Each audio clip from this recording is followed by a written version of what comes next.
नसल्ली अला रसूलिल करीम फ़ाउज़ बिल्लाहि मिनश शैतानिर रजीम बिस्मिल्लाहिर रहमानिर रहीम।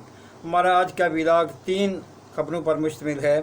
चौधरी एहसन इकबाल साहब जो कि नारोवाल से MNA हैं, वफाकी वज़ीर हैं, उन्होंने कहा है कि चीन के उन्होंने इल्ज़ाम लगाते हुए कहा कि चीन ने गुज़श्ता इस्टेब्लिशमेंट को ख़बरदार किया था कि तहरीक इंसाफ को इक़्तिदार में लाने का तजर्बा ना किया जाए वरना CPAC को नुकसान पहुंचेगा। ये एक बहुत ख़तरनाक बयान था, इसके ऊपर हम तजिया करेंगे।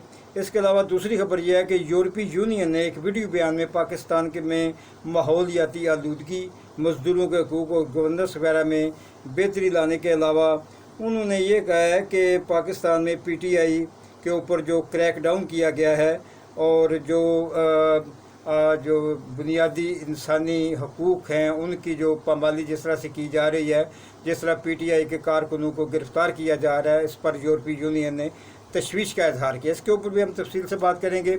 इसके अलावा तीसरी खबर ये है कि 1700 आला सरकारी अफसरान, आम 16वें स्केल का अफसर नहीं, आला सरकारी अफसरान 1700 जो हैं उन्होंने इस दफ़ा मुफ्त हज अदा किया है गवर्नमेंट के ख़र्चे पर। इसके अलावा वफाकी वज़रा, मशीरान और जो दूसरे मावनीन हैं उनकी जो तादाद है वो भी बड़ी वसी किस्म की तादाद है जिन्होंने इस दफ़ा मुफ्त हज किया है। सदर पाकिस्तान साहब ने भी 52 अफराद के वफद के साथ, जो उनके घरेलू अफराद थे, रिश्तेदार थे, उनके साथ फ़रीज़ा हज मुफ्त अदा किया है। क्या एक गरीब मुल्क के गरीब मज़दूरों के खून से टैक्स जमा किया हुआ पैसा जो है उसके ऊपर इस तरह से 10 से 12 लाख रुपए हज के ऊपर खर्च होते हैं, तो उनको इस तरह से अरबों रुपयों को इस तरह से उड़ा देना, क्या ये एक मुनासिब तर्ज़ अमल है? क्या इन लोगों का हज जो है वो कबूल हो जाएगा? इस बारे में भी हम बात करेंगे। तो वापस हम अपने पहले मौजू पर आ जाते हैं कि एहसन इकबाल साहब वफाकी वज़ीर हैं। उन्होंने तहरीक इंसाफ के चेयरमैन के ख़िलाफ़ इल्ज़ामात के सिलसिले को बरकरार रखते हुए एक ताज़ा इल्ज़ाम लगाया है कि चीन ने गुज़श्ता इस्टेब्लिशमेंट को ख़बरदार किया था कि तहरीक इंसाफ को इक़्तिदार में लाने का तजर्बा ना किया जाए वरना CPAC को नुकसान पहुंचेगा। ये बयान इंतहाई ख़तरनाक है और इसका मकसद ये था कि इमरान खान ये बात सुनकर मुश्तिल हो जाएंगे और चीन के ख़िलाफ़ कोई ना कोई बयान ज़रूर देंगे। इमरान खान साहब का ये बयान लेकर हम खान साहब के ख़िलाफ़ मीडिया ट्रायल करेंगे। ताहम इमरान खान साहब की तरफ से चीन मुखालफ कोई बयान तो नहीं आया। अलबत्ता चीन के कौंसलर या उनके तर्जमान जो हैं उन्होंने इस खबर को गलत करार दे दिया है। चीनी तर्जमान ने वाशगाफ अल्फाज में यह बयान दिया है कि CPAC के सिलसिले में हमेशा हमें पाकिस्तान से तावन मिला है। उन्होंने कहा कि ये खबर बिल्कुल बेबुनियाद और मनगढ़ंत है। चीन ने चेयरमैन तहरीक इंसाफ के ख़िलाफ़ कभी कोई मैसेज या पैगाम पाकिस्तान की इस्टेब्लिशमेंट को नहीं दिया।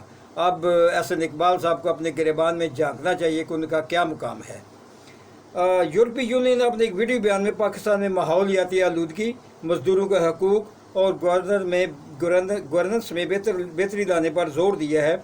यूरोपीय यूनियन ने 9 मई के हवाले से कहा गया है कि PTI और उसके कारकुनों पर एहतजाज के दौरान क्रैकडाउन और PTI अरकान का फ़ौजी अदालतों में ट्रायल, ये चीज़ें मॉनिटर की जा रही हैं। हम पाकिस्तान में बेहतरी चाहते हैं जिसमें आज़ादी इज़हार राय और मीडिया की आज़ादी शामिल है। NGOs और माहिरीन पाकिस्तान की सियासी सूरत का बगौर जायज़ा ले रहे हैं। उन्होंने कहा कि हम इस बात से वाकिफ़ है कि फ़ौजी अदालतों और इंसदाद दहशतगर्दी अदालतों में तहरीक इंसाफ के कारकुनों के केस चलाए जा रहे हैं, जिस पर यूरोपीय यूनियन तशवीश का इजहार करती है। IMF भी पाकिस्तान में हालात पर तशवीश का इजहार कर चुकी है। उनका वफद एक आया था बल्कि उन्होंने इस वफद के अरकान ने कहा है कि इमरान खान की ज़मानत के बगैर IMF की तरफ से फ़ंड्स या कर्ज़ा का प्रोग्राम आगे नहीं बढ़ सकता। याद रहे कि वफाकी हुकूमत की पूरी कोशिश थी कि इमरान खान और IMF के वफद की मुलाकात ना हो। इन मुश्किलात और रुकावटों के बावजूद IMF का वफद जो है वो इस बात पर मुज़र रहा और उन्होंने ज़मान पार्क में आके इमरान साहब से मुलाकात की। जवाब में इमरान खान ने भी हुब्बुल वतनी और पाकिस्तान की मोहब्बत में कोई रुकावट ना डाली और वफद से कहा कि पाकिस्तान इस वक्त डिफ़ाल्ट के किनारे खड़ा है और इसे इमदाद की अशद ज़रूरत है। अगर हमारी हुकूमत आई तो हम इस कर्ज़े को ओन करेंगे। ये है बड़ापन اگر وہ چاہتے تو کوئی رکاوٹ ڈال سکتے تھے، اگر وہ کہتے کہ ہم اسے اون نہیں کریں گے تو پھر پاکستان کے لیے IMF کا قرضے کا حصول ناممکن ہو جاتا۔ بہر صورت عمران خان صاحب نے وسعت قلبی کا مظاہرہ کیا ہے، اور یہی ایک لیڈر کی خوبی ہوتی ہے۔ اس وقت پاکستان میں سپاہی کا لیڈر ایک بھی نہیں ہے جو اپنی بات حق سچ پہ کرتا ہے۔ تو بہرحال انہوں نے اچھا ایک رسپانس دیا ہے، جس کے اوپر PTI کے ارکان اور ان کے کارکنان کو بھی بہت فخر ہے اس بات پر کہ انہوں نے حب الوطنی کے تقاضے پورے کیے ہیں۔ اس کے علاوہ پاکستان کی پبلک اکاؤنٹس کمیٹی نے 1700 اعلیٰ سرکاری ملازمین کو حج معاونین کے طور پر بھیجنے پر برہمی کا اظہار کیا ہے۔ 1700 اعلیٰ سرکاری افسران جو ہیں ان کو معاونین کے طور پر بھیجا گیا اور انہوں نے مفت حج کیا ہے۔ یہ 1700 اعلیٰ سرکاری افسران حج معاونین کے طور پر مفت حج کر کے آئے ہیں، جبکہ ایک بندے کے حج پر 10 سے 12 لاکھ روپے خرچ آتے ہیں۔ ان 1700 اعلیٰ سرکاری افسران کے مفت حج کے علاوہ جو بڑے بڑے عہدیداران جیسے وفاقی وزراء، مشیران، سیاستدانوں سمیت صدر صاحب کا 52 افراد پر مشتمل قافلہ یہ بھی مفت حج کر کے آیا ہے۔